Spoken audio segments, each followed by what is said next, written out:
So much going on. Of course, the U going to the national championship, defeating I was about to say the wrong word, Ole Miss.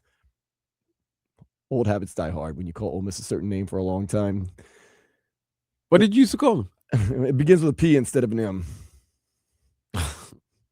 So nonetheless, that's been the good part of this job. Then there's the other side of the job, the Miami Dolphins. Everyone's winning playoff games and championships here in South Florida, and the Dolphins can't even get into the tournament. They fire Mike McDaniel. They hire a new general manager, and everything's crazy. Well, to add to the craziness, to add to the soap opera, to add to the dysfunction that the Dolphins are, Ryan Fitzpatrick throws a nugget out there about a former coach for the Miami Dolphins, who a lot of people like and who a lot of people thought this former coach had the team going in the right direction. And I thought a lot of the players liked him outside of Tua Tagovailoa, who called him a terrible person, run Brian Flores. This week, Ryan Fitzpatrick decided to shed a little light on the whole Brian Flores situation. Brian Flores has been a really hot name, and I think the further removed we get from his tenure in Miami, the more people kind of forget about how that ended, and the better his name becomes. You know, he went to Pittsburgh and got to learn under Mike Tomlin and see how he led, and now he's been in Minnesota with Kevin O'Connell. I think the interesting thing with Brian Flores, when I think about him and being able to play under him for a few years, is which version of Brian Flores are we getting? And in year one with Miami, take you back to that year, I mean, Miami got rid of every good player they had. And that was the jokingly called the tank for two a year. But I'll tell you, halfway through that year, we hadn't won a game yet. And there was a shift in the way that he was approaching his job.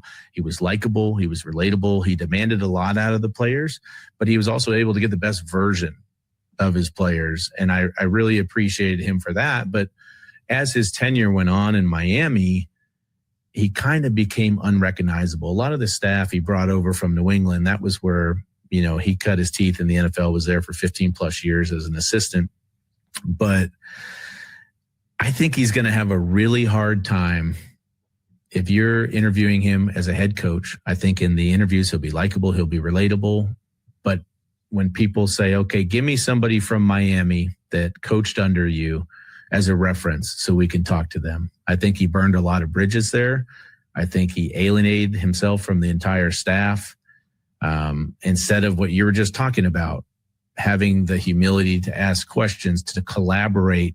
I think by the end of his time there, he became a dictator. He ruined a lot of those relationships.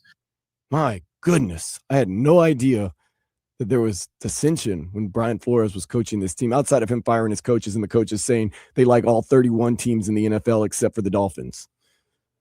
Man, this organization, they really do need to blow it up from the bottom and start over. And I think that's what they're doing, because everybody just flounders away in the Dolphins organization. Well, I mean, first of all, Fitzpatrick's still upset the fact that he was winning when he was coaching the Miami Dolphins. I mean, when he was quarterbacking the Miami Dolphins, and then the number one pick the first round, number 5 pick of the draft had to be inserted into the offense and start. And he was bitching and complaining about that to the point. But he did play. Remember that great Raiders victory on the road on that Saturday night? His helmet was sideways. He still completed the pass. I've always said this. You played better and ended strong, or finished strong, when Brian Flores was the head coach of the Miami Dolphins. Flores and McDaniel are total polar opposites. And neither succeeded, be honest. In many ways. But you know what I can say? These Flores, you could see where the level was going up and up. He never got another chance. Because remember, that first year, Like he goes, they got rid of all their good players. I was a starting quarterback on that team, by the way. Right. He said that. That's what he's saying. Yeah, but you notice he says no good players. They got rid of all their good players, but yet he was on that team. So what does that say about him? So, but, okay. And what was that finish? He finished that season, what, 6-11? What they finished that year? His first season. I want to say they won 4 or 5 games. Okay. I can't remember the exact record. I'll check. But then I do remember they finished strong. His second, they did finish strong. And his third season, then he was let go. Mhm. Cool. And then you could say that maybe the same players that he, McDaniel had, that Flores had, McDaniel had, but they went 9-8. Mhm. They added more, 11-6, but they never finished strong. And it was those winning seasons that they did have, they would start off great and end poorly. And they also didn't win in the cold, and they also didn't beat teams that were. You know who won in the cold?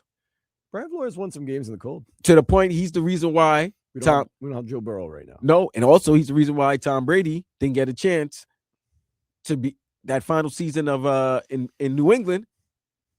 He beat the Patriots in New England and dropped the Patriots from a 1 seed to, I believe, a 3. And then they had to host Tennessee, and Tennessee eliminated them, and that was Tom Brady's final game as a Patriot.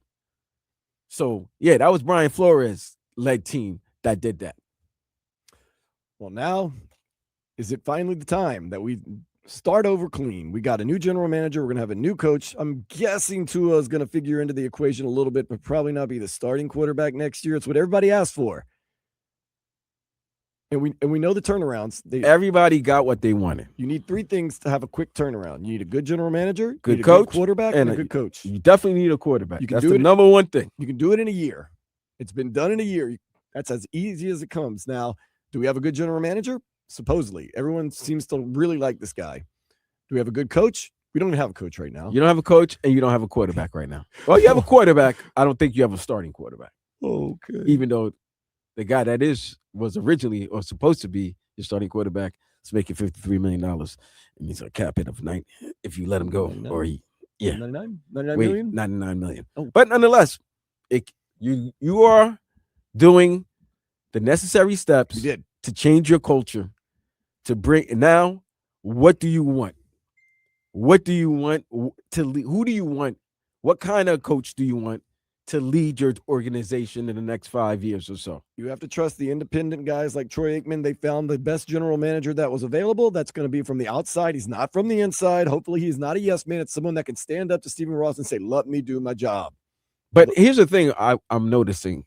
If a lot of teams are going to be hiring former players, because the Atlanta Falcons are hired, Matt Ryan as president of football operations, but they still want to be able to do their outside stuff, which is play-by-play or studio analysts for TV.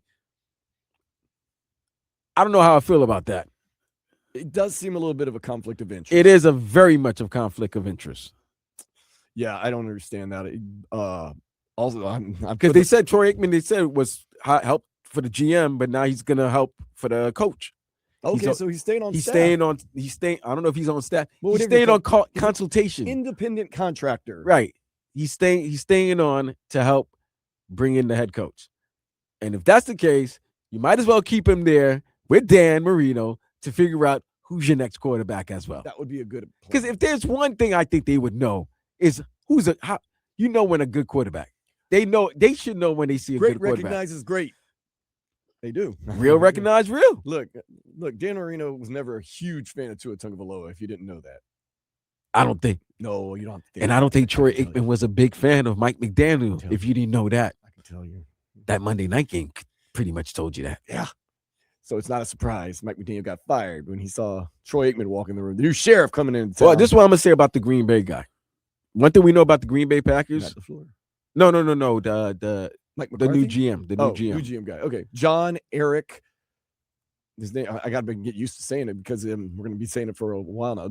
His name is John Eric Sullivan, Irish guy. Mr. Sullivan.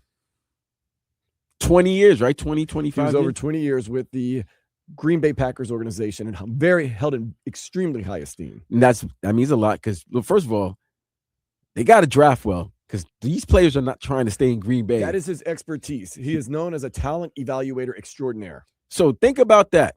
And he was getting great talent to come to Green Bay.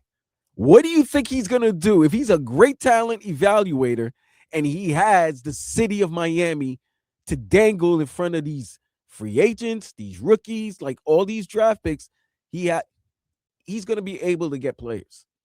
Now, who's going to coach those players and lead those players? We need to see. That's his job. We'll